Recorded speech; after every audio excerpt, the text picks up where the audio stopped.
In a world filled with instantaneous delight at the snap of fingers or the click of a button, we have become overwhelmed and addicted to the screen. Although it lies in the palm of our hand, it often takes control of our lives and, most importantly, our brains.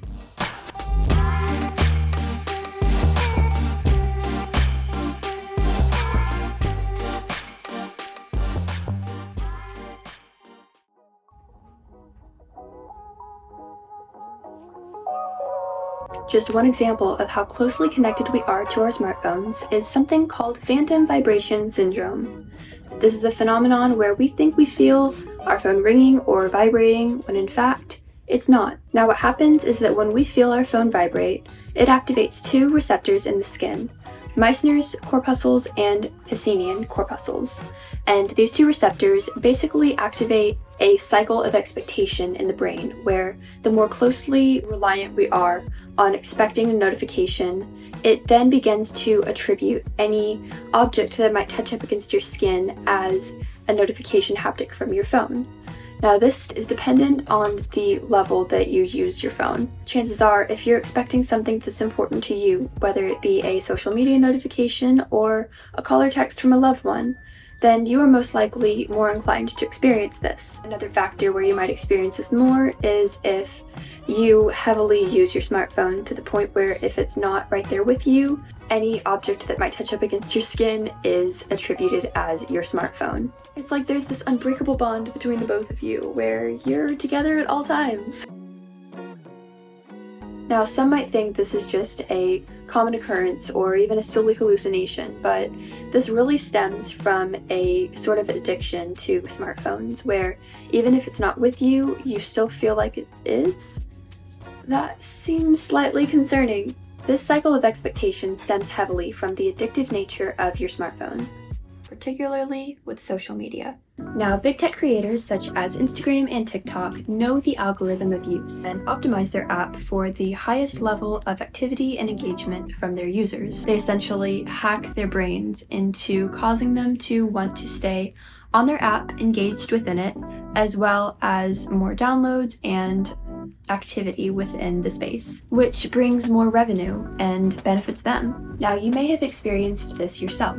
Scrolling through TikTok, you find that one funny video that rewards you for all of the time that you have spent on the app. This causes you to keep scrolling to find more of where that came from, but the more you get engaged within the app, time flies, and suddenly you've spent 3 hours of your day scrolling and doing nothing other than that. Now, if you've ever gotten caught within this trap of the cycle of usage, there's something called a variable ratio schedule, and this is a reward system built based on unpredictable times of reward for a certain target behavior. Now, this is perfect for social media app creators where they optimize their app for the most amount of usage from their audience. The schedule actually encourages the prolonged behavior that you are trying to reach. So while this works great for them, this absolutely plummets the mental and physical health of its demographic. It's a small wonder that social media apps are so addictive when it's within their very nature. Newsflash, the heavily addictive nature of social media apps is actually intentional. It becomes this cycle where you begin to use the app more and more because it gives you those hits of dopamine that your brain was wanting. But the more habitual and consistent this becomes, the more your brain starts to want it and raise its level of expectation, causing you to crave going back to these apps, even if it becomes something that you don't particularly enjoy doing. At this point, it is no longer a fun way to spend your time, but in fact a prison within your own mind, a cycle that you must break out of. Research shows how as of 2023, there are approximately 4.8 billion social media users worldwide who engage in an average of 2.5 hours of online activity per day. The target audience for social media users are young adults between the ages of 18 and 29. So you're saying that young minds that are still actively developing and maturing are consistently exposing themselves to these apps for tireless amounts on end? Daily? Yep, that about sums it up. It's no doubt that there's a serious problem on many psychological levels, but there's also another culprit that throws another tack into the mix. This being high energy visible light. That's essentially blue light. Y'all know by now, I'm sure, that blue light is bad for your eyes because it's emitted from your smartphone screen and will basically ruin your sleep schedule. We know.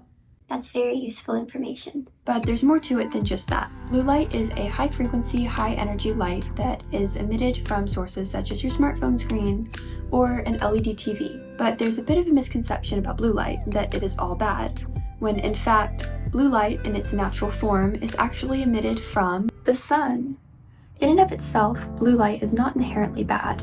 In fact, we need blue light from naturally emitted sources in order for our body's natural circadian rhythm to function normally. The problem is when we condition our body to receive midnight hits of blue light from our smartphone screens instead of naturally winding down our body's clock to know when to sleep and when it is time to be awake and alert. And the blue light emitted from the sun is actually very important because it activates our body's natural, healthy circadian rhythm cycle of the sleep-wake function. But oftentimes, people only get blue light at nighttime from a 12 a.m. hit from their smartphone screen. Now, the general rule of thumb is that the body's natural sleep-wake function will be disrupted by about 2 hours of blue light exposure before going to bed. This is because the light sends signals to our brains that's basically like, hey, stop producing melatonin. She's gonna be up for a while. Not to mention the eye strain. Due to how much more easily blue light is scattered, as well as the higher contrast to other types of light, blue light is especially harder on our eyes from our screens, especially in a dark room. So no wonder we can't get any sleep at night. And we already know what poor amounts of sleep can do to our bodies and our brains. Cognitive function, decreased memory, as well as mood swings, which is reason enough. Take this with a grain of salt, and this is meant to encourage you to prioritize your sleep, because the biggest thing is that the more poor sleep habits are normalized and become a habitual cycle, the harder it is for you to break that cycle, which you don't want.